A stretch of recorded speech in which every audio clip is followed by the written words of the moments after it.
أعوذ بالله من الشيطان الرجيم. بسم الله الرحمن الرحيم. الحمد لله رب العالمين، والصلاة والسلام على أشرف الأنبياء والمرسلين وعلى آله وأصحابه أجمعين. أما بعد، رب اشرح لي صدري ويسر لي أمري واحلل عقدة من لساني يفقهوا قولي. Assalamualaikum warahmatullahi wabarakatuh. Meneruskan persoalan syafaat. Kita tadi baru sampai kepada Nabi Muhammad setelah mendapat berita dari Jibril bahwa umatnya berada di neraka. Nabi Muhammad tinggalkan segala nikmat yang ada di surga, bersujud kepada Allah di arasy. Memang didiamkan Allah, tapi akhirnya Tuhan katakan, Muhammad, irfa' ra'sak, angkat kepala kau. Di sini bukan tempat sujud, tetapi di sini tempat meminta. Apa yang mau diminta lagi? Saya sudah berjanji kepada engkau. Itu yang tersebut di dalam ayat, wala sawfa yu'tika rabbuka fatardah. Ya, itu dapat tuan-tuan jumpai di ayat wala sawfa yu'tika rabbuka fatardah. Cobalah lihat di Quran nanti di surat mana itu yang dijumpai wala sawfa yu'tika rabbuka fatardah itu. Nah, di surat Wadduha di mana itu? Ya. Ah, ya betul. Di surat Duha ya. Wala sawfa yu'tika rabbuka fatardah. Apa yang engkau senangi Muhammad akan saya beri. Angkat kepalamu, apa mau? Waktu itu Nabi Muhammad mengatakan dengan lafaz yang pendek saja ya, dengan nada yang berharap, ya Rabbi ummati, ya Rabbi ummati, Tuhan umatku. Tidak disebutkannya umat yang di neraka, cuman ya Rabbi ummati. Ya Allah, begitulah kasih sayang Nabi kepada kita, tapi perintahnya tak mau diikut. Apa-apanya manusia ini, buta juga manusia ini, kan sudah mulai kasar main saya ini. Nikmat surga Nabi tinggalkan, kegembiraan dan kemewahan surga dia tinggalkan, bersujud untuk meminta supaya engkau diampunkan oleh Allah. Begitu kasih sayang Nabi. Tapi ada juga manusia berselawat pada Nabi itu tidak mau dia. Sekurang-kurangnya kalau tidak berselawat, mendengar orang berselawat, ikutlah. Seperti kalau terdengar Allahumma salli ala Muhammad, sekurang-kurangnya ikut dalam hati mengatakan Allahumma salli wa sallim alaihi. Jadilah. Tapi kalau yang baiknya patuhilah semuanya. Ummati. Waktu itu Tuhan mengatakan, Muhammad, saya sudah menjanjikan kepada engkau ya Muhammad, minta apa saja yang akan kau minta, tapi saya tidak akan langsung mengeluarkan. Pergilah cari umat kau, pergilah ke neraka sana, carilah yang mana umat kau, keluarkan siapa saja engkau kehendaki. Waktu itu Nabi Muhammad mengatakan, wahai Tuhanku, bagaimanakah saya dapat mengenal umatku di belakang aku yang selama ini tidak pernah aku berjumpa. Memang iyalah pula, macam kita sekarang di mana berjumpa dengan Nabi? Kalau macam Abu Bakar, Umar, Utsman, Ali, Abi Zar, Anas bin Malik, Abi Hurairah, yang sahabat-sahabat yang lain lah, itu kan langsung dilihat oleh Nabi. Tentu Nabi mengenal wajahnya. Di mana pula lah Nabi Muhammad mengenal semua umatnya, walaupun semasa dengan dia. Kita sendirilah, saya sendirilah begitu banyak berjumpa dengan teman-teman, sampai ke desa-desa, ratus ribu itu saya berjumpa dengan teman-teman yang sampai ke kota Cani, ke Sedikalang, sampai ke Malaysia, ke Jakarta. Berapa banyak itu yang bersalam, berpeluk. Tapi kan tidak semua saya mengenal wajahnya, apalagi yang tidak berjumpa sama sekali. Waktu itu Muhammad mengatakan, "Ya Rabbi, wahai Tuhanku, bagaimana cara aku mengenal umatku?" Jawab Tuhan, "Min asaris sujud." Kata-kata min asaris sujud ini kita jumpai dalam Al-Qur'annya. Akan engkau lihat nanti nur yang bercahaya di keningnya, itu adalah bekas sujud dia kepadaku waktu di dunia. Nah, ini yang riwayat mengatakan bahasa orang yang bersalat wajahnya tidak disambar oleh lambaian neraka, tapi kalau yang lain membara. Nah, itu saja tandanya. Jadi dalam tahap pertama, orang yang tidak bersujud kepada Tuhan tidak berhak mendapat syafaat Nabi yang sifatnya langsung. Nah, ini juga lah saya katakan, jangan tinggalkan sembahyang. La ilaha illallah. Saya bukan mengatakan boleh bikin dosa ya, masuk neraka iya, tapi tanda di wajahnya tetap membayang, tanda sujud. Orang ini yang akan mendapat syafaat. Tapi jangan diperingat-ingat lah kaji saya ini ya, ceramah saya ini jangan dijadikan bahan pula untuk diringan-ringankan. Saya khawatir juga kadang-kadang, kata Ustaz Mahyarudin Salim, bazinalah, beginilah, bolehnya sama sekali tidak boleh. Asal sembahyang kita tak apa-apanya itu. Apa yang tak apa-apa, masuk neraka juga. Yang menjadi judul saya sekarang, dapat syafaat. Kalau boleh janganlah direndam di neraka baru masuk ke surga. Tak sedap itu. Nah, jadi kata Tuhan, min asaris sujud, fi wujuhihim min asaris sujud, akan engkau lihat nanti bekas sujud di wajah mereka. Itu tandanya. Itu umat kaulah itu. Ya, seperti apa yang juga saya katakan di pendahuluan tadi, tentu umat-umat dahulu pun akan begini juga nadanya. Ya, umat Adam cuman anak-anaknya lah ya.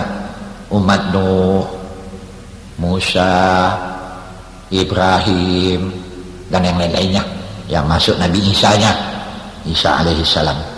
Ada yang disepatkannya. Jadi mereka masing-masing juga ada.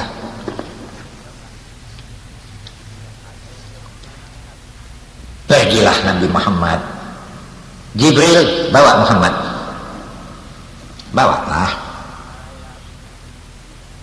Sampai di pintu neraka, bertanya Malik,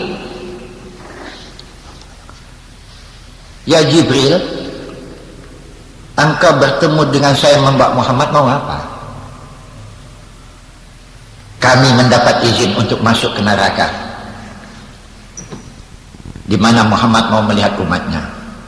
Apa kata Malik begitu? "Jibril, kalau kau masuk ke neraka, memang neraka tidak mampu menghanguskan badan kau. Tapi si Muhammad ini kalau masuk ke neraka ini hangus ini nanti." Ya, saat Nabi Muhammad pun mengatakan, "Innama ana basyarum mislum." Saya manusia juga sebagai yang lain. Kalau yang lain makan, saya makan. Kalau badan yang lain dibakar api hangus, badan saya pun dibakar api hangus. Hangus kau ke dalam nantinya. Hancur kau. Ya kalau begitu kata Jibril, padamkanlah neraka tuh supaya Nabi Muhammad bisa masuk. Itulah yang tak bisa aku melakukannya kalau tidak izin Tuhan. Terpaksalah Nabi balik ke aras, bersujud kembali. Ini teknik Tuhan lah yang memperlambat supaya orang neraka itu dirasakannya kali. Memang ya di dunia ini pun, kalau datang, ini soal nanti ke nanti juga lah ini. Kalau datang satu orang minta pertolongan, kalau kita lah minta pertolongan sama orang lain, tolonglah saya boleh, tolonglah. Ya nanti, ini saja siksa sebetulnya ya. Nanti, tolong aku lapar kali ini, tolong sepiring nasi, beres lah itu. Tapi nanti sebentar dapatnya tuh. Ini hanya merupakan tafsir ya. Begitu juga Nabi Muhammad balik kembali ke aras, bersujud. Apalagi Muhammad, sudah saya katakan bukan tempat sujud ini, angkat kepalamu, mau apa lagi, kan sudah saya perkenankan permintaan kau, jemputlah umat kau ke neraka sana. Ya Tuhan, tapi malaikat Malik mengatakan kalau tubuh saya ini masuk ke neraka hancur. Jadi waktu saya minta kepada Malik, Jibril juga meminta supaya neraka dipadamkan. Malaikat Malik tidak berani. Saya mohon Tuhan, apa yang baik menurut engkau? Waktu itu Tuhan mengatakan, Jibril, katakan kepada Malik, redupkan api neraka. Nah, ini juga tafsir dari ayat. Tuan-tuan kan ada membaca ayat, wa ma arsalnaka illa rahmatan lil alamin. Wa ma arsalnaka illa rahmatan lil alamin. Muhammad, engkau kami utus adalah sebagai rahmat bagi seluruh alam. Jadi orang neraka pun mendapat rahmat dengan kedatangan Nabi masuk ke neraka. Apa rahmat itu? Waktu itu diredupkanlah neraka. Di samping Allah perintahkan kepada malaikat Zabadiyah, selama Nabi Muhammad berada di daerah neraka, segala macam siksa hentikan. Jadi orang neraka juga mendapat rahmat daripada kedatangan Nabi. Di mana Nabi berada, daerah itu akan mendapat rahmat. Oh iyalah, terkejutlah orang neraka sama sekali. Wah, rupanya doa kita dikabulkan Tuhan, azab sudah berhenti. Apa yang dikabulkan Tuhan? Syafaat Nabi ini, itu syafaat yang tidak langsung. Dibukalah pintu neraka, masuklah Nabi Muhammad ke dalam. Terkejut orang neraka ya. Pendatang yang berwajah yang tidak mengenal Muhammad selama ini dengan wajah yang cerah. Waktu itu malaikat Zabadiyah bertanya, Jibril, engkau membawa Muhammad kemari? Iya. Muhammad meminta kepada Allah supaya dipertemukan dengan umatnya. Oh ya, dibawalah ke daerah kelompok umat Muhammad. Ya, perlu juga saya terangkan kepada kita semua di sini, bahasa kelompok umat Muhammad yang salat, tapi yang tidak salat juga ada, atau yang terbakar wajahnya juga ada. Waktu dibawa ke situ, semualah menjerit. Waktu Jibril mengatakan, wahai umat Muhammad, ini nabimu datang, sengaja datang untuk melihat kamu. Menjerit mereka ya. Ya Muhammad, tolong kami. Ya Muhammad, syafaatkan kami. Dengan datangnya engkau kemari saja, wahai Nabi kami telah merasakan leganya. Kata Nabi, Jibril, apa ini semua umatku? Iya. Tapi engkau harus ingat Muhammad, yang dibenarkan engkau mensyafaatkannya ialah yang wajah mereka masih bersih. Lain daripada itu jangan engkau lakukan. Oh, menangis juga Nabi ya. Di waktu itu Nabi mengatakan, wahai umatku, saya sebetulnya tidak tahu yang kalian berada dalam neraka. Setelah Jibril mengatakan bahasa kalian ada di neraka, sebab itu saya mendatangi kalian. Ya Allah, begitulah ya, surga dengan segala nikmatnya ditinggalkan oleh Nabi untuk melihat kamu dalam neraka. Begini hebatnya kasih sayang Nabi kepada kamu. Masa perintahnya tidak dipedulikan, peringatannya tidak diacuhkan, segala contoh yang dicontohkannya tidak kamu pedulikan? Jangan. Ya, pada waktu itulah Nabi Muhammad menunjuk untuk dibawa keluar. Tentu saja mereka-mereka yang suatu hidupnya selain daripada mengucapkan asyhadu alla ilaha illallah wa asyhadu anna muhammadar rasulullah, ada lagi syarat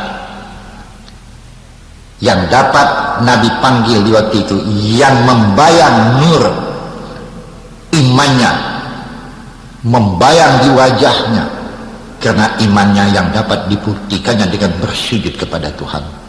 Iman yang dapat dibuktikan dengan bersujud kepada Allah. Wajah mereka masih bersih, tidak disentuh oleh lambaian neraka. Ada hadis lagi yang mengatakannya, bahwa orang yang mempercayai bahasa Allah itu Tuhannya, tapi mereka membuat kekafiran di dunia, tapi tidak sempat mereka mati, mereka telah tobat. Jadi berarti tidak mati dalam kekafiran. Walaupun dia tidak sembahyang, tidak puasa, tapi akhirnya dia juga akan mendapat syafaat. Orang yang semacam ini belum kita bicarakan sekarang. Jadi yang disyafaatkan oleh Nabi itu hanyalah orang yang pernah bersujud kepada Tuhan. Dosanya banyak. Nah, dikeluarkanlah. Sekalian mereka yang dikeluarkan itu bersorak-sorailah gembira. Bertambahlah siksanya orang-orang yang di neraka. Awak sama-sama di neraka tadinya, tahu-tahu sebahagian yang lain dibawa keluar, awak tinggal juga. Ini juga merupakan satu pukulan yang luar biasa ini ya. Macam satu kelompok kita duduk, kita bertiga berempat, datang kawan yang satu ini, ayo kita makan ke restoran yang dibawanya hanya 2-3 orang, awak tinggal, sedih apa enggak?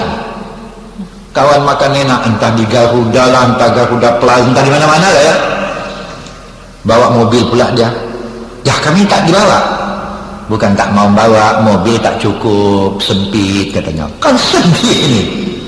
Begitu juga ahli neraka ya, waktu melihat kawan-kawannya dibawa oleh Nabi Muhammad, ya Rasulullah, bukankah kami ini umat engkau juga, kenapa mereka dibawa kami ditinggalkan?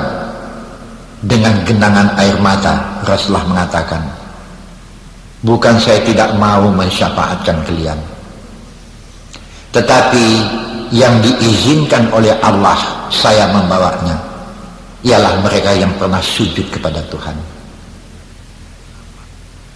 Itu yang diizinkan. Jadi yang tidak sujud kepada Tuhan saya tidak berani membawanya. Oh sedihlah ya. Nah, dibawalah keluar. Sampai di luar, bertanya malaikat Malik, ya Muhammad, sudah keluar semua umat engkau? Sudah. Kemudian Jibril melapor ke Tuhan, bahasa Nabi Muhammad sudah mengeluarkan umatnya. Waktu itu datanglah perintah Allah, Malik tutup kembali pintu neraka. Wahai malaikat Zabaniyah, nyalakan kembali neraka, mainkan kembali orang itu. Oh, dinyalakan balik, dimainkanlah. Pada waktu itulah mereka mendoa ahli neraka, ya Tuhan, tolonglah kami. Kalau kami pun tidak keluar dari neraka tidak soal, tapi tolonglah kami agar Nabi Muhammad bersama kami di neraka. Kan kurang ajar ini. Mendoa pula dia supaya Nabi Muhammad sama-sama di neraka dengan orang itu, dengan alasan kalau Nabi Muhammad berada di neraka, kan bara neraka dimatikan. Buat mereka satu nikmat tuh, tak keluar dari neraka tak apa, tapi api neraka dipadamkan. Api neraka dipadamkan kalau Nabi Muhammad berada di dalam. Sudah keluar, nyala balik. Itulah mereka meminta, menyuruh Muhammad, jangan tinggalkan kami, sama-samalah sama kami di neraka. Kalau saya mengatakan kurang ajar kalian, begitu jawabnya lagi. Inilah manusia-manusia munafik ya. Manusia-manusia yang tadinya waktu di dunia senang mereka melihat kaum muslimin menderita, sampai ke neraka pun ingin jalan supaya Nabi Muhammad bersama-sama dengan mereka di neraka. Cobalah ya, ditutup pintu neraka, main balik malaikat sama dia, nyala neraka dihidupkan kembali. Nah selesai ya, maka segala mereka yang dikeluarkan dari neraka. Perlu juga saya terangkan sedikit di sini bahwa di halaman surga, pintu surga, halaman surga ini ada satu sungai di situ. Ya, nanti hadisnya saya bacakan. Ada hadisnya nanti. Jadi sekalian mereka yang dikeluarkan dari neraka dibawalah oleh Nabi ke satu sungai yang berada di halaman surga. Nama sungai itu Sungai Hayat. Dimandilah mereka di situ. Nabi mengatakan, ayo mandi.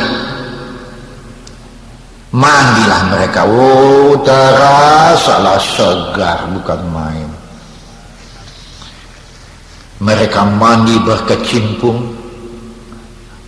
Dengan mandi itu bekas-bekas neraka, hitam-hitam bara neraka yang di tubuh luntur sama sekali ya, luntur ya.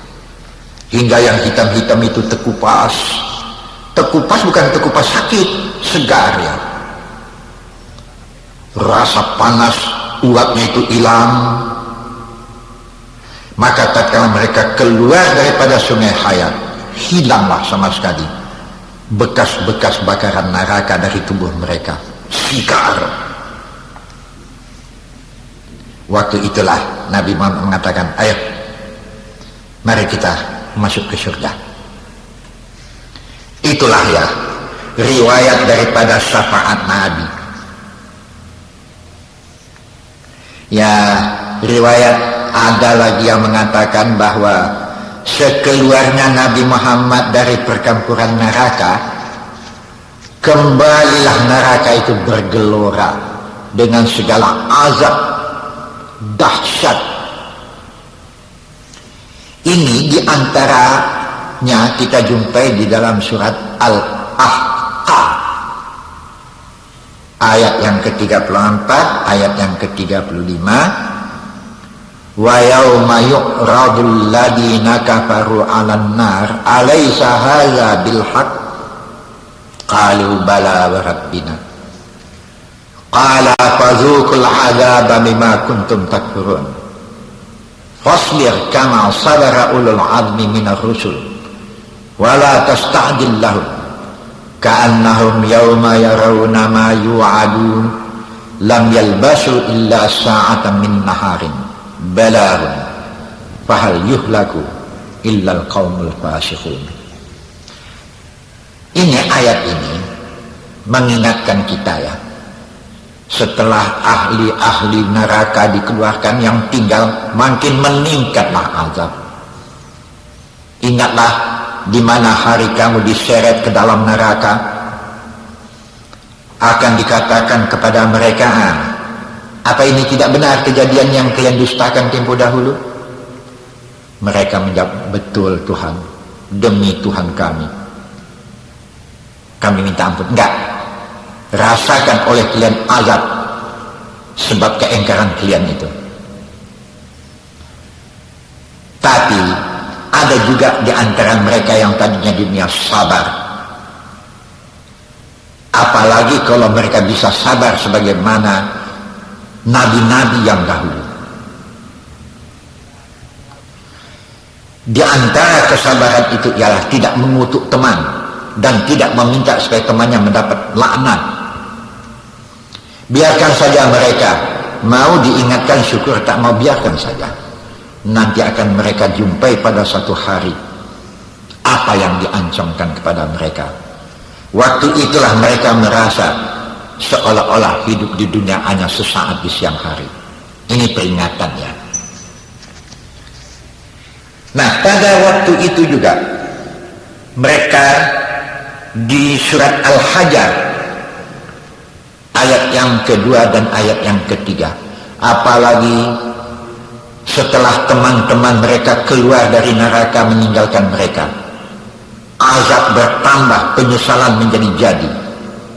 Ini yang dibayangkan oleh Allah di dalam surat Al-Hajar.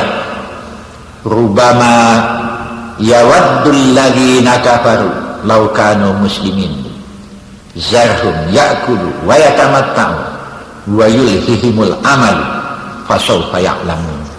Ini dapat kita jumpai di surat Al-Hajar. Banyak sekali di waktu itu di antara mereka penyesalan makin menjadi lantaran kekafiran mereka. Mereka di waktu itu bercita-cita kalaulah kiranya mereka menjadi teman-teman yang keluar itu alangkah baiknya. Tapi penyesalan yang sudah tidak ada manfaatnya. Mereka diperbiarkan seperti mereka dahulu di dunia tidak memperdulikan teman-temannya. Pada waktu itu mereka ketahuilah bahasa hidup berteman bela-membela ada manfaatnya dan berhak untuk mendapat syafaat. Nah, mudah-mudahan saja apa yang saya sampaikan ini mempunyai kesan yang baik untuk kita semua. Itu baru merupakan syafaat Nabi. Tapi di dalam hadis kita jumpai juga syafaatul muslim lil muslim ada.